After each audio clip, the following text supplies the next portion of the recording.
Okay, welcome everyone to tonight's webinar. This is about how to ace the radiology interview. My name's Jack. Some of you may know me. This is the last in our series of webinars about the radiology application, and we'll talk a bit about how to prepare for the interview. Right, so what we'll cover today is what the interview itself involves, what topics will get asked, and a little bit about doing virtual interviews. At the end, we'll give our top tips for preparing for the interview. Right, so the radiology interview is the third and final part of your application. So there's been the portfolio and the MSRA, which everyone should have completed now. To be chosen for the interview, it depends on your MSRA score, and I'm aware that the scores have now been released. So a lot of people ask what scores needed to get selected for interview. I think in some of the previous years, approximately 525 was thrown around as an MSRA score, but every year it does change, and this year is likely to be more competitive than before. As for the dates of the interview, the invitations will be circulated on Valentine's Day, which is Tuesday. The interviews themselves will happen on the 2nd of, between the 2nd and 7th of March. So we've got just under a month from now, or around a month. And then the offers will be released at the end of March. In terms of the interviews themselves, so they used to be held in person, but they're now held virtually online, and they'll be on Microsoft Teams. Essentially, you'll be invited to interview at a certain time, and then you'll be expected to log in for the interview. Normally, before they do the interview itself, they get you to stand up and move the camera around your room, just to prove that nobody's in the room, and also to prove you don't have anything on the walls helping you out for the interview. The interview itself is 15 minutes, so that's in the applicant guidance on Oriel.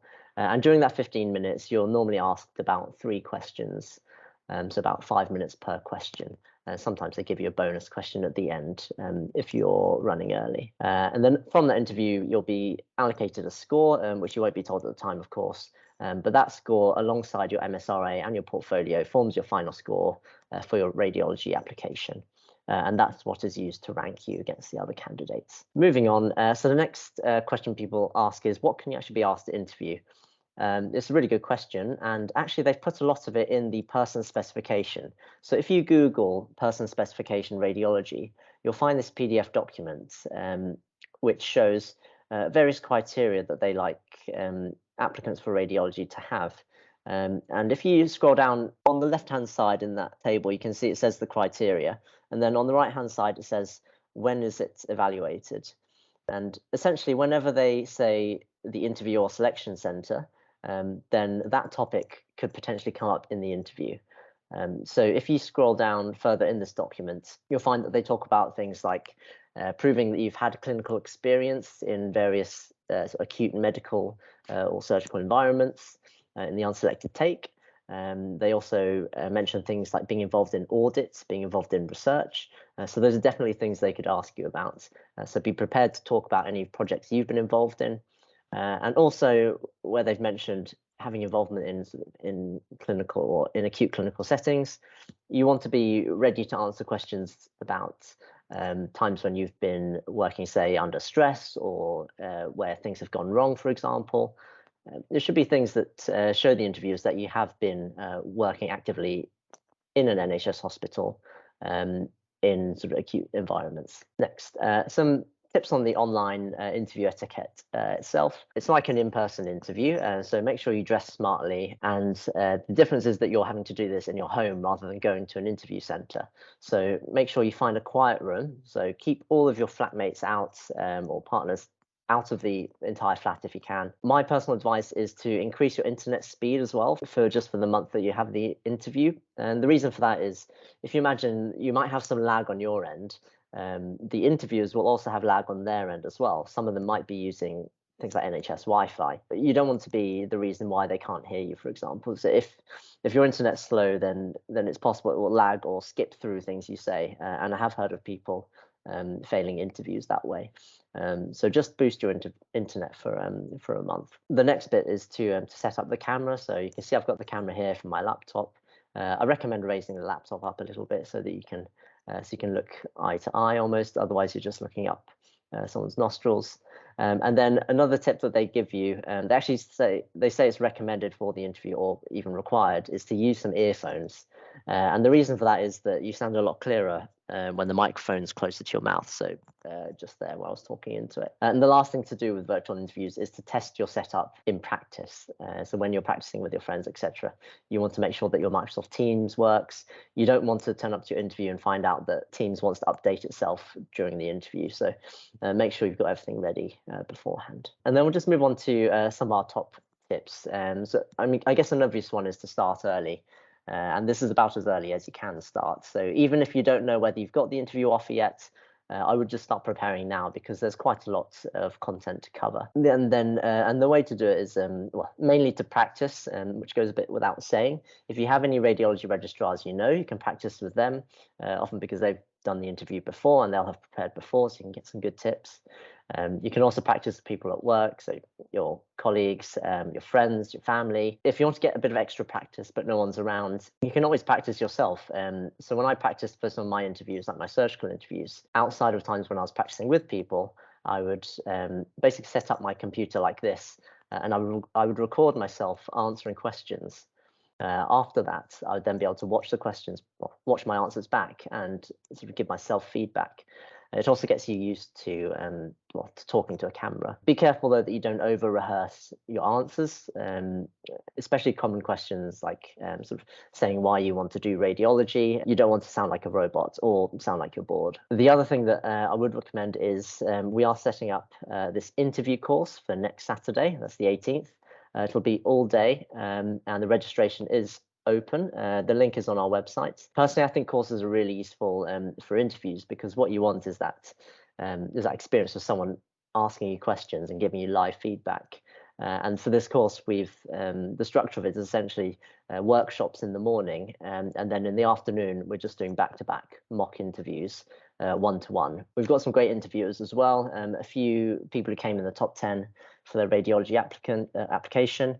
All the trainees currently in London as well. Currently, we're slightly overbooked for the course, but the thing is, because half the people may or may not come because you don't know the outcome of the invites to interview.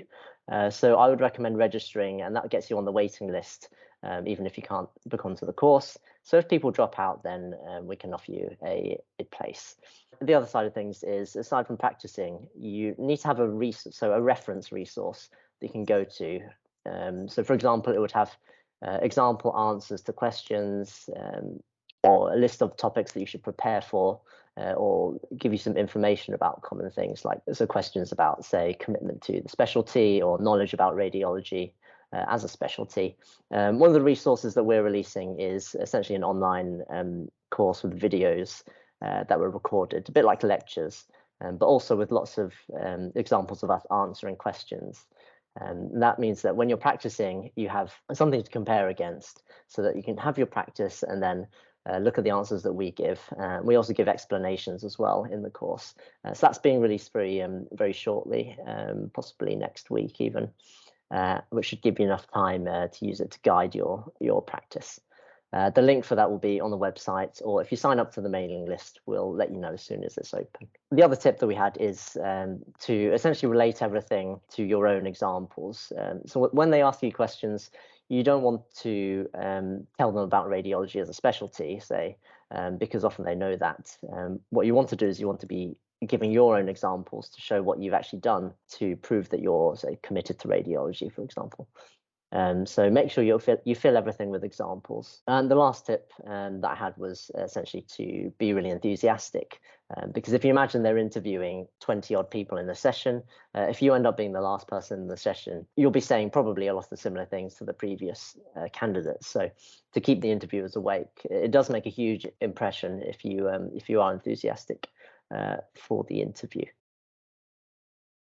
Does the interview have any clinical scenarios? That's a really good one.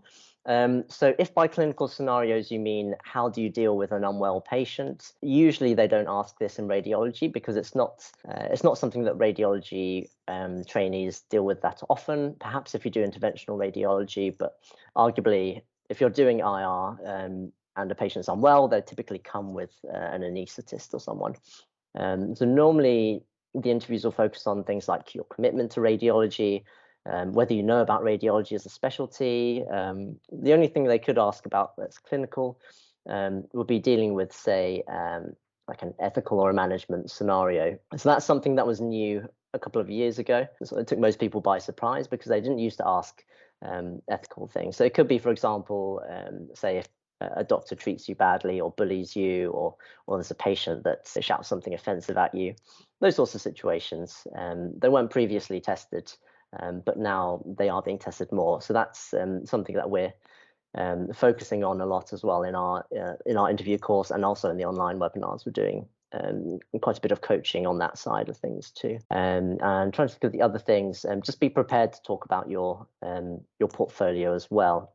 Just to mention that the interviewers may not actually have access to your portfolio, or even if they do, they may not have had the time to read it because they have so many interviews going on one after the other. Be prepared to mention things in your portfolio at every opportunity, especially if it's radiology related, because that immediately start ticking boxes for commitment. But were there any particular resources that you used prior to your interview? For example, the CT SPR interview book. Okay, I'm not sure what the CT SPR interview book is. In general, a good resource for interviews is the ISC Medical interview book. So if you just Google ISC Medical, I think it's I can't remember the title of it, but it's essentially the book that everybody uses for their specialty interviews, and it covers everything really. So it also covers non-specialty interviews like clinical fellow interviews and things. So how to talk about your portfolio, how to talk about audit, also how to structure your interview.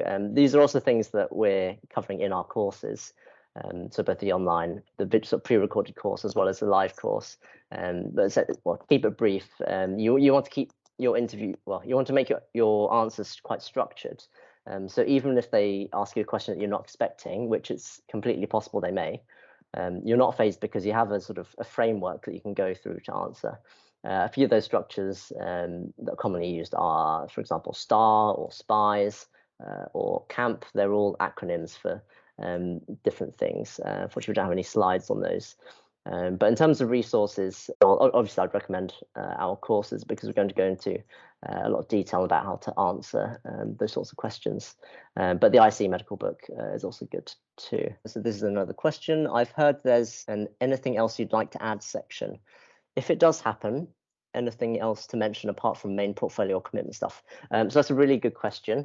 So essentially, if you have enough time at the end of your interview, the interviewers may ask a question like, do you have anything else to add? This is essentially a golden opportunity for you to add points to the previous answers to questions that you've already given.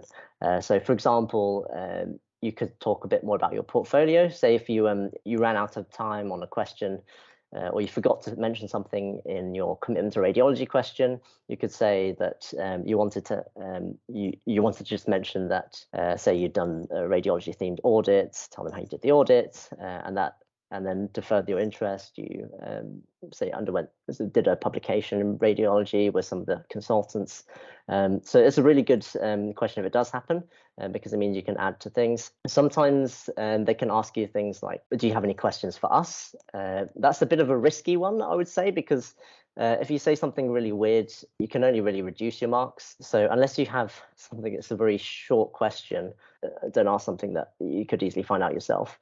I probably wouldn't want to say too much. And sometimes they also ask things like, tell me a bit more about your portfolio, which is another invitation for you to get more points by talking about things that you've done. Is the evidence for portfolio easier than core surgical training, for example?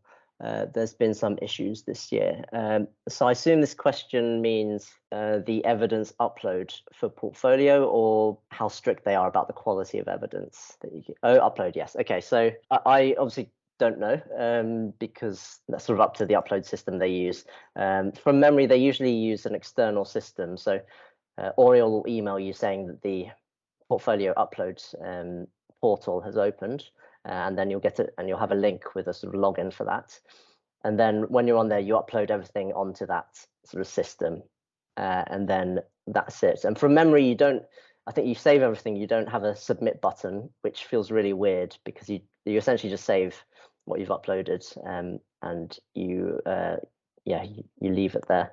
But yeah, if it's saved, then it should have been uploaded. One thing I will mention about evidence, I know this talks more about the interview, is so for your portfolio evidence, just include as much as you can to prove that you've done the thing. The most important things are things like certificates to prove that you've presented things, or signed letters from consultants to show that you've been involved in audits. They can deduct marks essentially if you don't have enough evidence.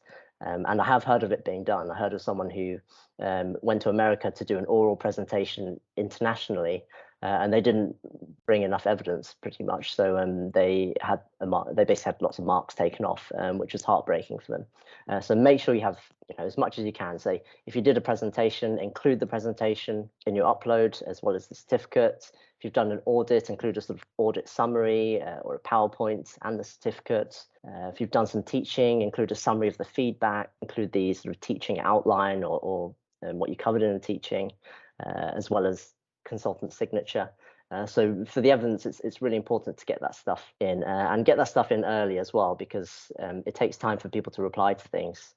The best thing you could do is to, so if you need a certificate confirming or a letter confirming you've done an audit, is to actually make a headed document with the sort of hospital address and things in the corner, type out word for word how you want the letter to be phrased, and usually that's sort of in the wording of your of the portfolio guidelines. So if they say you have to have been the lead author for an audit that's got a closed cycle, etc. So type that in pretty much word for word, and then just get the consultant to sign it at the bottom. So if you print it out and then put it in front of them, then they tend to then they'll sign it, and then you have it all done. Either way, we've got sort of more information on our website as well as the sign-ups, and we're really looking forward to this course. It should be really good. We've got some great people in to do some interviews for you all.